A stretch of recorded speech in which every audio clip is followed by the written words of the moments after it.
FNAF is a horror game that kind of revolutionized a lot of horror games, but I've made this video on why Scott Cawthon, the creator of FNAF, made it, like, the way he made it was genius.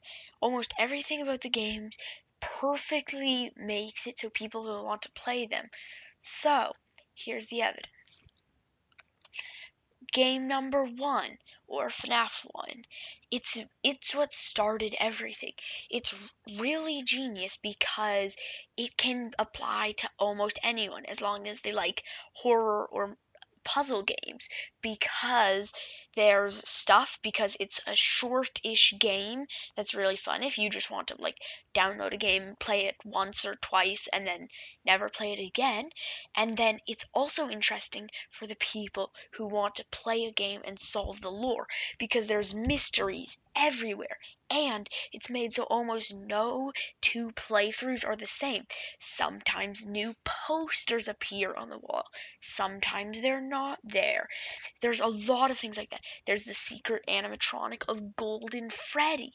It's also perfect for YouTubers because they can make really good YouTube videos off of it. Like Matt Pat, another YouTuber, which I actually really like, their channel probably wouldn't be as big as it is now if they hadn't made FNAF videos. FNAF 2.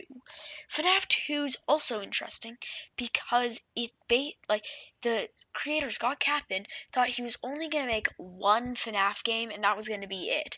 But once it went crazy, he was like, why don't I make a second one and start adding lore? So, in the second one, it was also because everyone thought it would be like, oh, FNAF, there's new animatronics and stuff. The second they boot up the game, everyone got surprised because everything was different. You're in a new restaurant. There were different animatronics. Almost nothing was the same except for a few things. There was Golden Freddy again. But here's the thing. The main thing that shocked everyone is now there weren't any doors. In the original game, the whole mechanic was there's two sliding doors. In this one, just one big open door, which gives you the feeling of having no protection. Game number 3, or FNAF 3. This one also uses the element that FNAF 2 used, which is the element of surprising everyone. Because before it was like you get jump scared, oh, you're dead or something happened to you. But for the first night, almost nothing really happens to you. Whenever you get jump scared, you just get jump scared by animatronics that don't hurt you, and they're just like phantoms. That's why they're called the phantom animatronics. And then there's the fact that everyone got surprised because there's the first time you see someone who could be a human, because Springtrap, people found out pretty quickly that he was a human inside of a suit, because like you can kind of see fleshy bits under the ripped and molded parts. So that really helped to make everyone be like, oh, we need to solve this lore. Why is there a crazy human? And then number 4, FNAF 4, which this one's different because all these games, Scott Cawthon said this himself, all the other games, everyone instantly picked apart the lore. FNAF 4, no one could find almost any lore, and it was hard for them to figure it out because the animatronics are all like, they all look like the nightmares of a little kid, which is because if you find the lore, it seems like it is, because through secret cutscenes you can find the story of a kid who gets his frontal lobe ripped out by an animatronic. And that makes sense because his head is ripped open by Golden Freddy, or Springlock Freddy technically. But then you see in the game the final enemy is Golden Freddy. He replaces everyone. So that's like, all these strategies are ingenious. Then he introduced the Silver Eyes books, which, oh, those books are like, all the FNAF books are kind of their own story. FNAF 5. Here's the thing, that they did some pretty crazy things in FNAF 5 because no one had really any idea. In this one though, it gave a sense of there being like basically no like everyone was like there was nothing that was really clear. You had your handheld unit, which lies, and then you can follow the instructions of an animatronic, who also lies. And this is like the first time an animatronic is talking to you and giving you like trying to plan things, which also before until then it seemed like all of the animatronics were just mindless killing machines except for the puppet. They seemed to have more of a plan. But then this like in Sister Location, Circus Baby, they seem to have a plan. And then in the final ending of the game, it gets revealed that they become entered and scoop your organs out. And then it explains more and more stuff.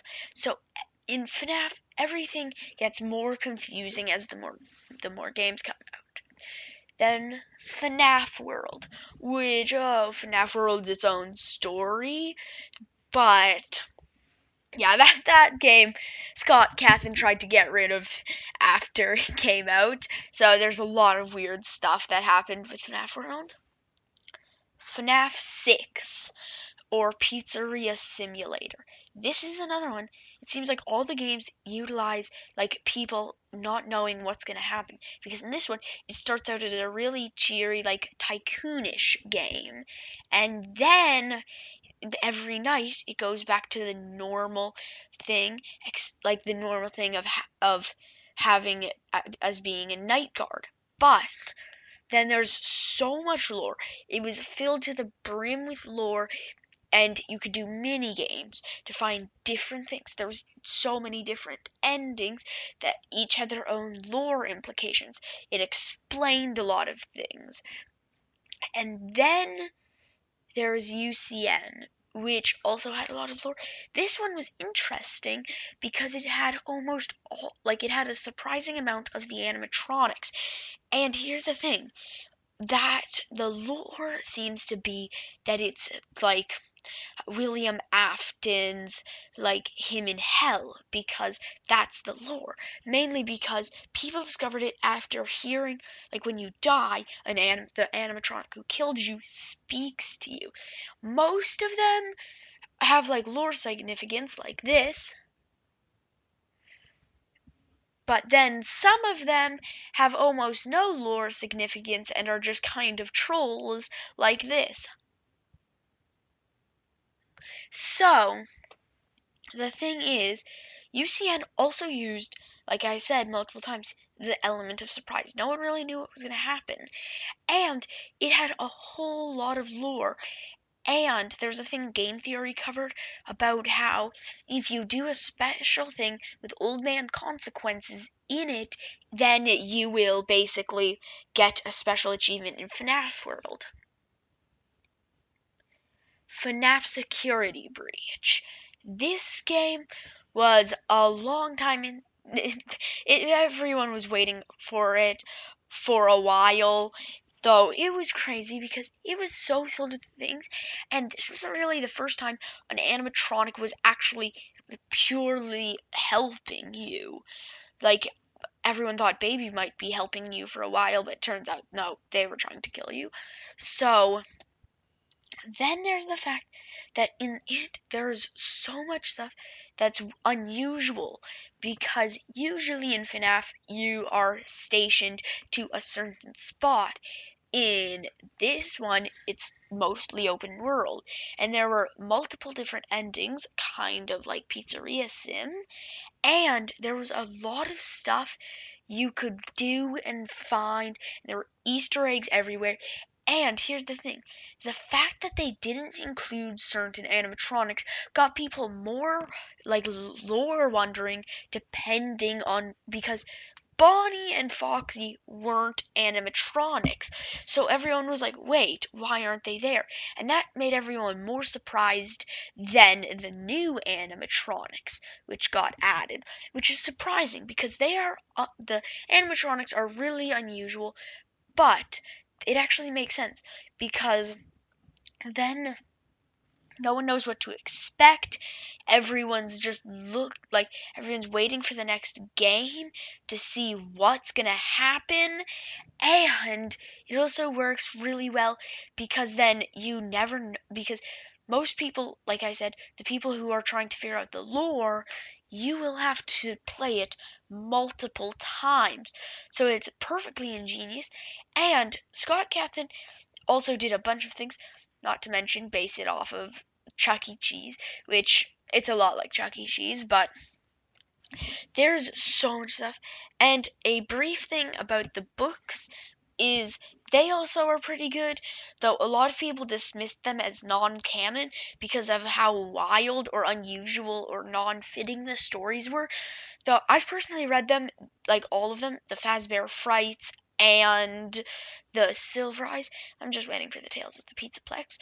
But they are really good, and some of them seem like Scott Cawthon was just trying to make horror stories. Some of them definitely have lore significance, and some of them seem like they were trying to have lore significance, but then it got memed on too hard, kind of like Fazgoo, which is famous because it's a pink goo that takes over your body and steals your identity that Fazbear Entertainment made. So yeah, that's totally something everyone dismissed as non-canon. But here's one thing about the animatronics. All of the animatronics have really, really good design because they're either meant to look cheery, but they have an unusually scary look about them. Just like how if you look at it like a doll when you were a kid, you would think of a doll or a clown when you were a kid as being really cool, but now they seem like horror elements. And then there are some animatronics which are meant to be outright creepy. Then there's some which prey on the fear of the unknown. Then there are some that are meant to look like something you would be afraid of as a little kid, the FNAF 4 animatronics. And then there's the FNAF 5 animatronics, which look humanoid because some of them are meant to be humans, but then their face plates open up, and it's meant to basically disturb you as much as jump scare you. So, that's all the stuff I've been talking about and thinking about with FNAF. There's a surprise. It's surprising how good they've made. Like, Scott Cawthon did a lot of work probably on all the FNAF games, which also, good job to Scott Cawthon for making that big of a FNAF. Like, the FNAF empire is humongous off of all the stuff they've created. But yeah, that's my thoughts on why FNAF is literally genius and its strategy is genius. And I'm still waiting for the Ruin DLC to come out because there's that to look forward to, which also, there are some really weird things about FNAF. But also, one last thing. Comment down below, what is your favorite animatronic from FNAF? I love thinking about them. If you don't know what FNAF is and you're just watching this video for some reason, then here's just a bunch of random animatronics. Just like pick one or something.